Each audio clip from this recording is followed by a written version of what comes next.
লন্ডনে প্রধান উপদেষ্টা এবং বিএনপির ভারপ্রাপ্ত চেয়ারম্যানের মধ্যে অনুষ্ঠিতব্য বৈঠকে কেবল নির্বাচনী রোডম্যাপ নয়, সংস্কারের এজেন্ডাগুলো আলোচনায় আসবে বলে অনেকে বলছেন। অনেকে আশা করছেন এখানে দুই নেতার এই আলোচনায় রাজনীতির সকল মেঘ কেটে যাবে। এ নিয়ে আজকে কথা বলবো। আমাদের সঙ্গে আছেন বিএনপি চেয়ারপারসনের উপদেষ্টা মোহাম্মদ আব্দুস সালাম এবং বিপ্লবী ওয়ার্কার্স পার্টির সাধারণ সম্পাদক সাইফুল হক। স্বাগত জানাচ্ছি সংবাদ যুগে আপনাদের। সাইফুল হক, কেবল নির্বাচনী রোডম্যাপ নয়, এই বৈঠকে সংস্কারের এজেন্ডাগুলো আলোচনায় আসবে এরকমটি অনেকে ধারণা করছেন। নির্বাচন নিয়ে সরকারের যেমন একটা বক্তব্য আছে, একটা অবস্থান আছে নির্বাচনের সময় নিয়ে, আবার নানা সংস্কার ইস্যুতে দলগুলোরও ভিন্ন মত আছে সরকারের সঙ্গে, সরকার যেটা চায় সেটা নিয়ে। আপনি আসলে কি দেখেন? আপনাকে ধন্যবাদ। দর্শক শ্রোতা যারা দেখছেন তাদের শুভেচ্ছা। দেশের বিশেষ করে সরকার প্রধানের ঈদের আগের দিন সন্ধ্যায় তাদের উদ্দেশ্যে তার ভাষণে তিনি আগামী বছরের এপ্রিলের প্রথমার্ধে জাতীয় সংসদে নির্বাচনের সম্ভাব্য যে তিনি সময়ের কথা বলেছেন, এই বক্তব্যের মধ্য দিয়ে তো আপনারা সবাই জানেন যে বিএনপি সহ রাজপথের রাজনৈতিক দলগুলোর যে দাবি, জনগণের যে প্রত্যাশা, তাদের যে আকাঙ্ক্ষা, তার বিপরীতে প্রধান উপদেষ্টা অবস্থান নিচ্ছে। এবং নির্বাচন কেন্দ্র করে বলতে পারেন অন্তর্বর্তী সরকারের যে দৃষ্টিভঙ্গি, তার সাথে রাজনৈতিক দলগুলো অধিকাংশ একমত হতে পারে। এবং তিনি বিপুল অধিকাংশ রাজনৈতিক দলের 31শে ডিসেম্বর এবছরের মধ্যে জাতীয় নির্বাচনের যে দাবি বা আকাঙ্ক্ষা, বলতে পারেন সেটাকে একভাবে তার বক্তব্যের মধ্যে দিয়ে সেটা প্রত্যাখ্যাত হয়েছিল। ফলে রাজনীতির মধ্যে একটা অনাকাঙ্ক্ষিত একটা সন্দেহ, অবিশ্বাস সেটা তৈরি হয়েছিল এবং একটা অস্থিরতা, এবং আদৌ জাতীয় নির্বাচন এপ্রিলে হবে কিনা অথবা অনিশ্চিত হয়ে যাচ্ছে কিনা, এরকম একটা প্রেক্ষিত তৈরি হয়েছিল। আগামীকাল আমাদের সরকার প্রধান এবং বিএনপির একটি চেয়ারপারসন তারেক রহমানের মধ্যকার যে 1-to-1 যে আলোচনা, স্বাভাবিকভাবেই এরকম একটা গুরুত্বপূর্ণ সময়ে আমরা আশা করতে চাই যে তারা খোলামেলা আলাপ আলোচনার ভেতর দিয়ে নির্বাচন কেন্দ্রে যে সংকটটা তৈরি হয়েছে, বিশেষ করে নির্বাচনের সম্ভাব্য সময়সূচি নিয়ে প্রধান উপদেষ্টা একতরফাভাবে যেভাবে বলা যেতে পারে তিনি এক ধরনের সিদ্ধান্ত প্রায় চাপিয়ে এবার ঘোষণা দিয়েছেন, যেটা নিয়ে একটা অচল অবস্থা তৈরি হয়েছে। সেই প্রেক্ষিতে নিশ্চয়ই আগামীকাল খোলামেলা আলাপ আলোচনা হবে এবং আমরা নিশ্চয়ই আশা করতে পারি যে একটা বোঝাপড়ার মধ্য দিয়ে যদি এবছরের ডিসেম্বর মাসের মধ্যেই হয়তো নির্বাচনটা এগিয়ে আনার যেমন সুযোগ আছে, আলাপ আলোচনার ভিতর দিয়ে যদি বোঝা যায় যে ধরুন কিছু প্রয়োজনীয় উদ্যোগের জন্য, প্রস্তুতির জন্য বা সংস্কারের জন্য আমাদেরকে আগামী বছরের জানুয়ারির আরো 15-20 দিন বা জানুয়ারি মাসও লেগে যেতে পারে, অথবা ফেব্রুয়ারির প্রথম সপ্তাহ প্রয়োজন হতে পারে, এটা তিনি যদি আলাপ আলোচনা করে বোঝাতে পারেন বা কথা যদি তিনি খানিকটা উপলব্ধির মধ্যে আনতে পারে, আমার মনে হয় সেক্ষেত্রে নির্বাচনের তফসিল তো সম্ভাব্য সময়সূচি কোনো নির্ধারণ হতে পারে এবং সেই বৈঠকের মধ্য দিয়ে তাহলে মানুষের মধ্যে বর্তমান নির্বাচনে যে অনিশ্চয়তা আছে, একটা অস্থিরতা আছে, সেই সন্দেহ অবিশ্বাসটা কাটিয়ে উঠতে পারে। আমার মনে হচ্ছে একই সাথে তিনি বিচারের যে প্রক্রিয়াটা অব্যাহত আছে, হত্যাযজ্ঞের যে বিচার এবং যে সংস্কার নিয়ে সবাই আমরা একমত, আমার মনে হয় যে তিনি বিচার এবং সংস্কার এবং একই সাথে নির্বাচনের ব্যাপারে যেটা আমরা বলেছি সুনির্দিষ্টভাবে আকাঙ্ক্ষা অনুসারে জনগণের, আর তিনি এই ব্যাপারে একটা পথনকশা ঘোষণা করবেন। আগামীকাল বৈঠকের মধ্য দিয়ে নিশ্চয়ই দেশে এবং প্রবাসে যারা বাংলা ভাষাভাষী আছেন, বাংলাদেশি আছেন, সবাই নিশ্চয়ই একটা ইতিবাচক জায়গা আমরা আশা করি। আর আমার কাছে মনে হচ্ছে আরো 2-3টা বিষয় বিএনপির দিক থেকে আমি আশা করি তারা সরকারের নিরপেক্ষতা এই মুহূর্তে গুরুতরভাবে প্রশ্নবিদ্ধ হয়েছে, আপনি জানেন, অর্থাৎ অন্তর্বর্তী সরকারকে তো আগামীতে একটা বিশ্বাসযোগ্য জাতীয় নির্বাচন করার জন্য তাকে তো তার নিরপেক্ষতা তাকে নিশ্চিত করতে হবে। সুতরাং বিএনপি সহ আমরা রাজনৈতিক দলগুলো অনেকেই আমরা বলেছি বিতর্কিত উপদেষ্টাদেরকে বাদ দিয়ে উপদেষ্টা মণ্ডলীকে পুনর্গঠন করা, সরকারকে পুনর্গঠন করা, কারণ তাদেরকে অনেকটা তত্ত্বাবধায়ক সরকারের আদলেই তাদেরকে কাজ করতে হবে, যাতে সকল দল জনগণের সকল অংশ যাতে সমানভাবে নির্বাচনে অংশগ্রহণ করতে পারে। আমার মনে হয় যে সে ব্যাপারেও নিশ্চয়ই একটা আলাপ আলোচনা হবে। আর আমার যেটা মনে হয়েছে, যেহেতু এই বৈঠকটা প্রধানত সরকার প্রধান বা সরকারের দিক থেকে তাদের আগ্রহের জায়গাটা বেশি ছিল, তারা নিশ্চয়ই বিএনপির অ্যাক্টিং চেয়ারপারসনের কাছে বেশ কিছু জিনিস তাদের নিশ্চয় অফার করবার আছে। তারা যে যাত্রাটা শুরু করেছেন, এই যাত্রাটা বিচার সংস্কার এবং নির্বাচনের মধ্য দিয়ে কোথায় কিভাবে তারা সম্পন্ন করবেন, নিশ্চয়ই সে ব্যাপারে তিনি তার ভাবনাটা তিনি বলবেন। একই সাথে পরবর্তীতে বিএনপি নেতৃত্বে যদি একটা সরকার গঠন হয় আগামীতে, সেই সরকারকে তো অন্তর্বর্তী সরকারের 10 মাস বলি বা 1 বছর বলি বা 14 মাস বলি, এই সরকারের সমুদয় কাজকে একভাবে অনুমোদন দিতে হবে, একভাবে র্যাটিফাই করতে হবে অথবা এন্ডোর্স করতে হবে। আমার ধারণা এই সমস্ত বিষয়গুলো খানিকটা আলোচনার ভেতরেও আসতে পারে।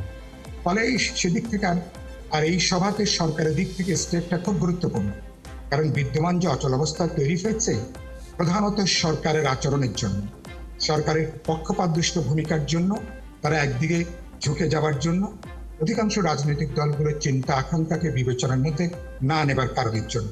ফলে আমি আশা করব অন্তর্বর্তী সরকার প্রধান প্রফেসর ইউনূস, তিনি প্রবীণ মানুষ, তার প্রজ্ঞা আছে, দূরদর্শিতা আছে, তিনি নিশ্চয়ই আগামীকালকে আলোচনায় তার সরকারের দিক থেকে তিনি নিশ্চয়ই মুক্ত মনে আলোচনা করবেন, খোলামেলা কথা বলবেন এবং প্রয়োজন বোধে নির্বাচনের তফসিল, সম্ভাব্য তফসিলকে এগিয়ে আনা সহ যে সমস্ত প্রশ্নে বিরোধ বৈরিতা তৈরি হয়েছে, দূরত্ব তৈরি হয়েছে, অপ্রয়োজনীয় সন্দেহ অবিশ্বাস তৈরি হয়েছে, আমি আশা করি তার একটা অবসান হতে পারে। আর কোনো কারণে সভা যদি ব্যর্থ হয় তাহলে তার দায় দায়িত্বের প্রধান অংশ কিন্তু সরকারের উপরেই পড়তে হবে। সুতরাং এই প্রেক্ষিতে আমরা নিশ্চয়ই, আমি নেতিবাচক ভাবনাটা করতে চাই না, আমি ইতিবাচকভাবে দেখতে চাই। আরেকটা কথা বলে এপিসোডে শেষ করি, আগামীকালকের একটা বৈঠকে সবকিছু মীমাংসা হয়ে যাবে এরকম চিন্তাটা না করাটা ভালো। কালকে আলোচনাটা সূত্রপাত হবে, সরকার প্রধান তার আইডিয়াটা নিশ্চয়ই তিনি বলবেন।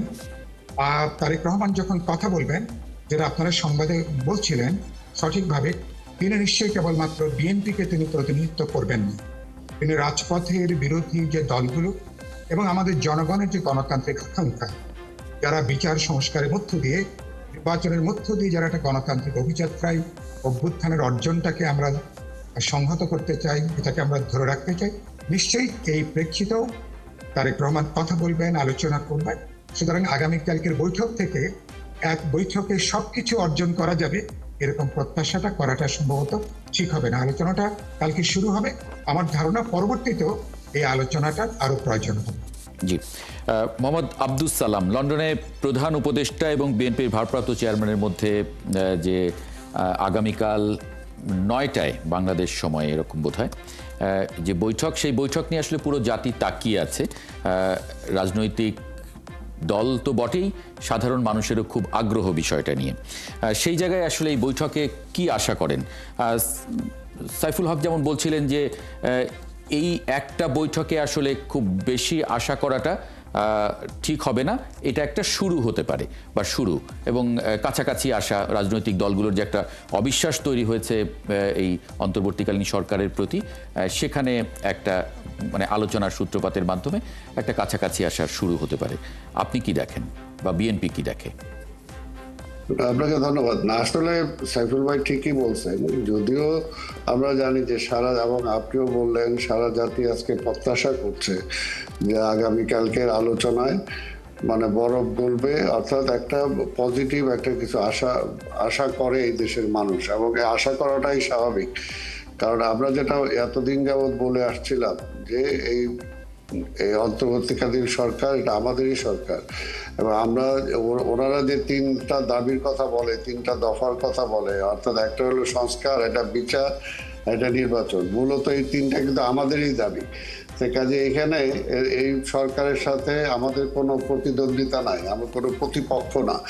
আমরা ওনাদেরকে বসানোই হয়েছে যে একটা ফ্যাসিবাদ ক্ষমতায় ছিল, সেই ফ্যাসিবাদ থেকে গণতন্ত্র উত্তরণের জন্য একটা গণতান্ত্রিক মানে শাসন ব্যবস্থায় যাতে ফিরে আসে, সেটার জন্য একটা নির্বাচন দরকার, এবং সেই নির্বাচনের পূর্বে যতটুকু সংস্কার করা দরকার, পরবর্তী নির্বাচিত সরকার যাতে ফ্যাসিস্ট না হতে পারে সেই সংস্কারগুলো, এবং অবশ্যই এর মধ্যে পরাজিত ফ্যাসিবাদের যাতে বিচার শুরু হয় বা বিচার আরো বাড়ে, সেটার কারণে কিন্তু মূলত তাদের দায়িত্ব দেওয়া হয়েছিল এবং ফাইনালি নির্বাচন। যেখানে তাদের চাওয়া আর আমাদের চাওয়ার মধ্যে কোনো পার্থক্য নাই। এখন বিষয়টা হলো শুধু একটু টাইম ফ্রেম নিয়ে, যে টাইম ফ্রেমের কথাটা আমরা বিগিনিং থেকে বলে আসছিলাম, একদম 5ই আগস্টের পর থেকেই, সেই সময় থেকে যদি এই আলোচনাটা সূত্রপাত হতো এবং এইভাবে যদি আলোচনাটা হতো, তাহলে কিন্তু কোথাও কোনো সমস্যার সৃষ্টি হতো না। আজকে এই এরকম একটা দোলাচলের মধ্যে সারা জাতিকে দুলতে হতো না। তো তারপরও আমরা আশাবাদী যে আগামী একটা আলোচনায় আমরা বিশ্বাস করি যে আজকের ইন্টারিয়াম গভর্নমেন্টের প্রধান ডক্টর ইউনূস সাহেব, মেইনলি নির্ভর করে ওনার উপরেই, কারণ আমাদের বক্তব্য তো আমরা দিয়েছি বা আমরা জানি যে 5ই আগস্টের আগে থেকে 5ই আগস্টের পর পর্যন্ত আমাদের ভারপ্রাপ্ত চেয়ারম্যান সত্যিকারে, এটা কিন্তু শুধুমাত্র তিনি বিএনপির নেতা হিসেবে না, তিনি এই জাতির নেতা হিসেবে তার যে দায়িত্ব পালন করা উচিত ছিল, তিনি কিন্তু সেই দায়িত্ব পালন করেছেন। বিএনপি রাষ্ট্র ক্ষমতায় নাই, কিন্তু তারপরও রাষ্ট্রের কোথাও কোনো ক্ষতি হতে পারে বা গণতন্ত্র উত্তরণের কোনো পথে বাধা সৃষ্টি হতে পারে, ব্যাহত হতে পারে, এই ধরনের কোনো পদক্ষেপ বা কোনো বক্তব্য কিন্তু এই পর্যন্ত আমাদের নেতা তারেক রহমান দেন নাই। তো সেই কারণেই তার পক্ষ থেকে কিন্তু এই পর্যন্ত সব ইতিবাচক ভূমিকা ছিল। তা আমরা আশা করব যে আজকে ইন্টারিয়াম গভর্নমেন্টের প্রধান তিনিও তার সদিচ্ছার প্রমাণ সেখানে দিবেন এবং সেখানে আলোচনা করবেন। এবং এটাও ঠিক,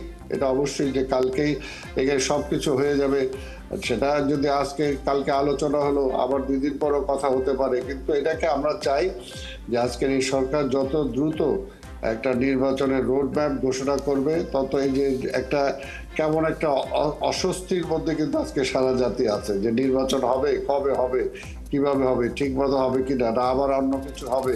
কারণ এখানে যেহেতু একটা ষড়যন্ত্র চলছে, আজকে পরাজিত ফ্যাসিবাদ আধিপত্যবাদের মানে হিসাবে তাদের সহযোগিতা নিয়ে কিন্তু তারা যে কোনো সময় আবার বাংলাদেশের রাষ্ট্র ক্ষমতায় ফিরে আসার জন্য তারা এখনই চিন্তা করছে বা চেষ্টা করছে। কাজেই এই কারণেই সারা জাতি চিন্তা করছে যে সেই অবস্থায় যাতে আমাদেরকে ফিরে যেতে না হয়, সেই দায়িত্বটুকু অবশ্যই সঠিকভাবে ডক্টর ইউনূস সাহেব পালন করবেন।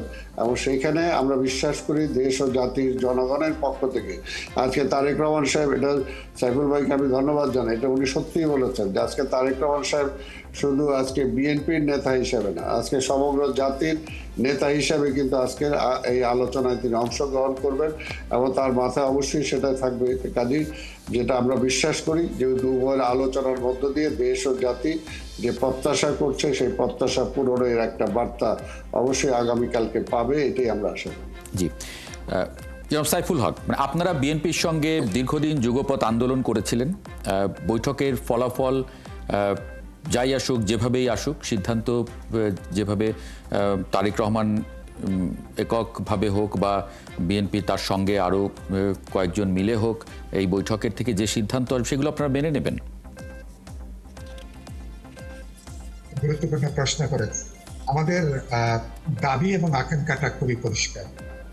আমরা কেবলমাত্র তো শুধু গতানুগতিকভাবে নিশ্চয়ই বিএনপি সহ বিপ্লবী ওয়ার্কার্স পার্টি, গণতন্ত্র মঞ্চ, আমরা নিশ্চয়ই কেবল একটা গতানুগতিক নির্বাচনের জন্য 15 বছর আন্দোলন, কারণ আমরা বলেছি একই সাথে সংস্কারের যে প্রশ্ন, কারণ আমরা জুলাই চার্টারটা কিভাবে হবে, আমাদের অভ্যুত্থানের অর্জনটাকে সংরক্ষণ করার জন্য পরবর্তীতে এ ধরনের কোনো কর্তৃত্ববাদী শাসন যাতে বাংলাদেশে কোনোভাবে জেঁকে বসতে না পারে, নিশ্চয়ই সে ব্যাপারে আমরা আশা করব যে একটা জুলাই সনদ হবে যেখানে আমরা সবাই স্বাক্ষর করব। এটাও কালকে একটা গুরুত্বপূর্ণ আলোচনা। বিচারের ব্যাপারেও আমরা একমত। হত্যাকাণ্ড হয়েছে, মুক্তিযুদ্ধের পরে সবচেয়ে বর্বরোচিত হত্যাকাণ্ড, সেটাকে দৃশ্যমান করা, কার্যকর করা, এবং মানুষের ব্যাপক প্রত্যাশা আছে, তো সেই জায়গাগুলো নিশ্চয়ই একটা আলোচনা হবে। আর আপনি আমাকে যে প্রশ্ন করলেন, তারেক রহমান তিনি বিএনপির চেয়ারপারসন, তিনি অ্যাক্টিং চেয়ারপারসন হলেও তিনি নিশ্চয়ই তার দলের কথাটাই বলবেন। আমি যেটা বলেছি, তিনি নিশ্চয়ই রাজনৈতিক দল, জনগণের আকাঙ্ক্ষার কথাটাও নিশ্চয়ই বিবেচনার মধ্যে রাখবেন। সুতরাং বিএনপি কি সিদ্ধান্ত নিচ্ছে সেটা নিশ্চয়ই আমাদের দেখবার প্রশ্ন আছে, সেটা নিশ্চয়ই আমরা দেখব, বিবেচনা করব। আমরা দলে কথা বলবো, গণতন্ত্র মঞ্চে কথা বলবো, আন্দোলনের শরিক যে দলগুলো ছিল তাদের সাথে নিশ্চয়ই আমরা আলাপ আলোচনা করব। বিএনপি কোথাও যদি ভুল করে নিশ্চয়ই সে ব্যাপারেও আমরা কথা বলবো, আলোচনা করব। বিএনপি কেবলমাত্র ডিসেম্বর বা জানুয়ারি ফেব্রুয়ারিতে একটা নির্বাচন আদায় করাটাই আমাদের লক্ষ্য না, এটা আমাদের গুরুত্বপূর্ণ একটা লক্ষ্য, কোনো সন্দেহ নেই। আমরা 15 বছর ধরে অবাধ নিরপেক্ষ বিশ্বাসযোগ্য নির্বাচনের জন্য আমরা একটা আন্দোলন কিন্তু আমরা করে আসছি। এতে পাশাপাশি গোটা ব্যবস্থাটা গণতান্ত্রিক উত্তরণ, তার যে গণতান্ত্রিক রিফর্ম বাংলাদেশ যেন পুরোনো জমানায় ফিরতে না পারে, সে ব্যাপারে আমরা নিশ্চয়ই বিএনপি তো তারাও তাদের একটা কমিটমেন্ট আছে দফার ভেতরে, এবং আমি মনে করি বিএনপিও সে ধারাবাহিকতা অব্যাহত রাখবে। জাতির সামনে তারা প্রতিদিন তারা যে অঙ্গীকারটা তারা করে আসছেন, আমরা অবশ্যই আশা করব যে তারেক রহমান আলোচনার মধ্য দিয়ে তিনি এই প্রেক্ষিতটা বিবেচনা রেখে তিনি কথা বলবেন। বাদ বাকিটা নির্ভর করবে আলোচনা ফলাফল কি হলো এবং সিদ্ধান্ত কি হচ্ছে, আমরা আলাপ আলোচনা করে আমরা সিদ্ধান্ত গ্রহণ।